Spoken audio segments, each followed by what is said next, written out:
Hey there, welcome back to my channel. If you enjoyed the videos, please do like and subscribe to the channel. Now let's get started. Am I the a-hole for kicking my boyfriend out over my cat?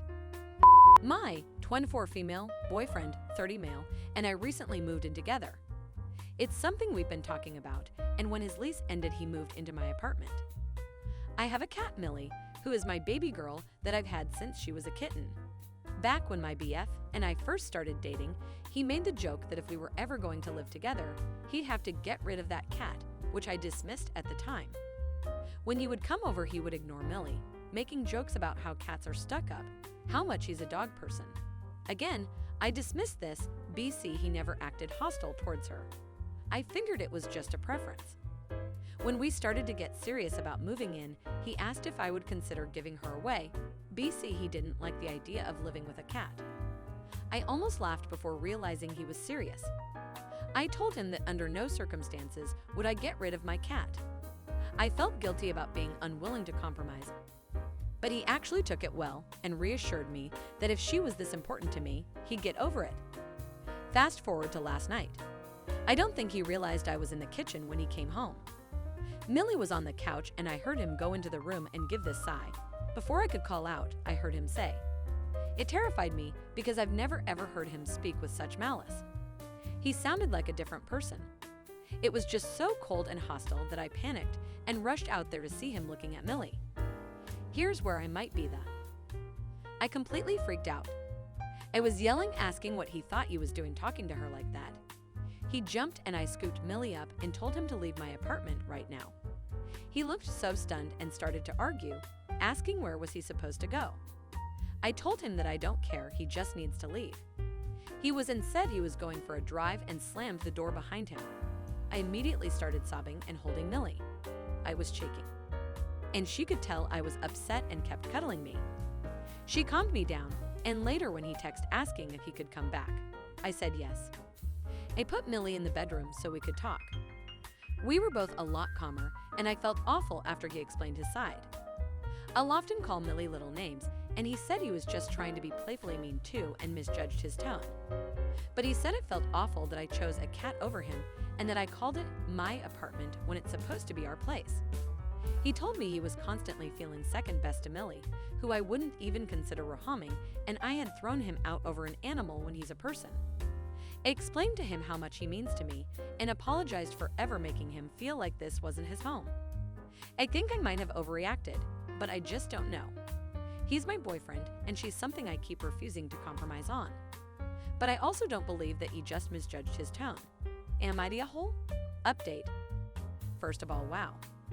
I did not expect the flood of supportive comments, messages, and awards. I tried to respond to as many messages as I could, at least the ones that weren't wildly hateful. But I genuinely appreciated all of the kind words and concern for me and Millie. Everybody's comments were extremely eye-opening. I felt sick to my stomach reading about people afraid for Millie, and it had already crossed my mind honestly. Making that post validated all the fears that I had kept dismissing as dramatic, and it was almost a relief to be encouraged by strangers to do something I had previously been too afraid to do. We broke up. It's my apartment, he wasn't on the lease yet, and he's going to go stay with his brother. Had to read around about gaslighting, and my sisters would agree with all of you about that one. It was hard to lose somebody I trusted and thought I knew well, but based on his reaction, I knew I made the right call. He essentially told me that if I couldn't learn to put other humans before my cat, I'd be alone for a very long time and that he'd be waiting for me to reach out. Millie doesn't deserve to just be tolerated. She deserves to be safe and treated like the little princess she is by anybody I live with. She's seen me through so much, and I'd rather be alone than her wandering around the side of the road somewhere. And I'm absolutely terrified of her ever being hurt. It isn't worth the risk. I'm okay with it being just her and I for now. Thanks everybody for the advice. Do what I did to mine. If you pick them up and they don't much care for it, demand that they give you a kiss before you'll put them down. Now all I have to do is say, "Where's my kisses?" when I'm holding them, and they pretty much jam their noses into my mouth. Oh, my pupper does this too, but not for a treat. He doesn't really get treats, not because I'm mean or anything. He just has no interest in them.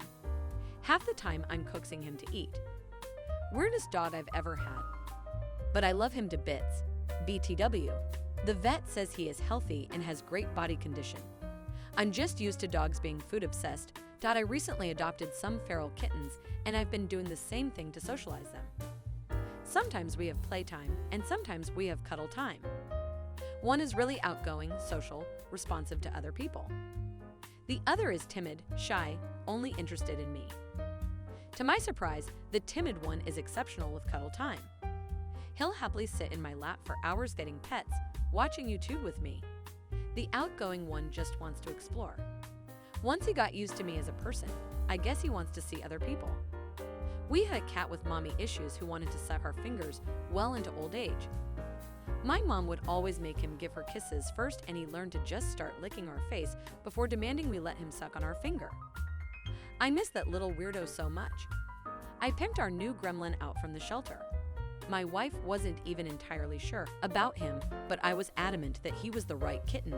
And of course, he only snuggles with her. Great. Now let's get to story 2. Am I a hole for telling my boyfriend's roommate to get over himself after he told me to stop having sleepovers at the apartment? So, I've been with my boyfriend, BF, for 4 months. He rents with a guy, roommate, Justin, who is a bit of a self-righteous jerk sometimes. The problem started when I started having sleepovers with my BF in the apartment. Justin looked super annoyed whenever he saw me over, which is 5 days a week. He'd just keep puffing and speak to me rudely.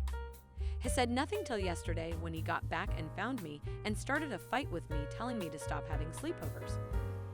I asked what was his problem, and he looked at me with a straight face said, "If you're gonna come over here and use water, electricity, and whatnot 5 days a week, then you might as well start paying rent."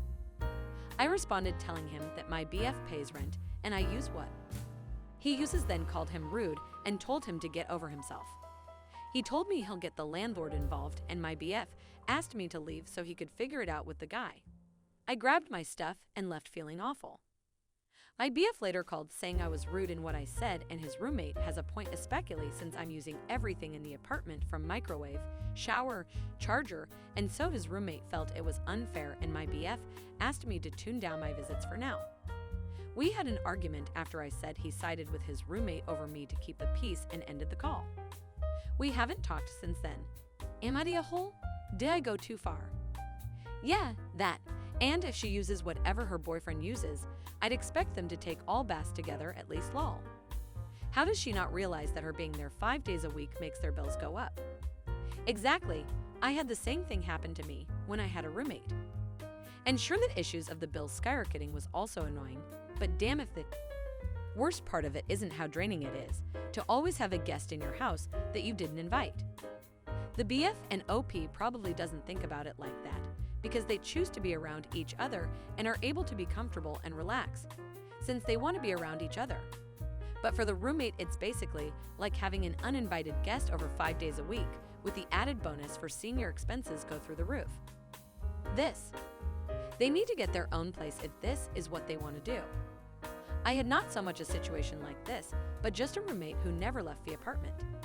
It got so bad that I finally moved out because on top of him eating all my food and never paying his share of the electric bill on time, he just always wanted my attention. It's so draining. He would get mad at me for me telling him that I just wanted some alone time. It gets annoying always having someone in your face that you don't even want around you. And then on the flip side, as a female, I didn't feel comfortable coming out of my room/bathroom in various states of undress with a male there. I really hated when I walked into my apartment and only the boyfriend was there. I've been in this exact situation. One time I woke up with only the boyfriend there, who then proceeded to pick the lock on the bathroom door while I was in the shower because he has to pee, and the rule is that the bathroom doesn't get locked so we can all use it. That's the arrangement I had with my female roommate. One could use the sink while the other showered. It did not extend to the freeloading male living with us. Nope. I ended up having to move out early while still paying my portion of the rent. She didn't give a and would literally go to her room and close the door when I would tell him his behavior is unacceptable and try get her involved. It ended in me telling him I was going to call the police to report him for trespassing. He called my bluff, so I did it and they told him to leave, but didn't say he couldn't come back. I no longer felt safe at home, so I bailed. This boyfriend of hers was in the process of getting into police work, which I don't love the thought of. She and I haven't spoken since 2018.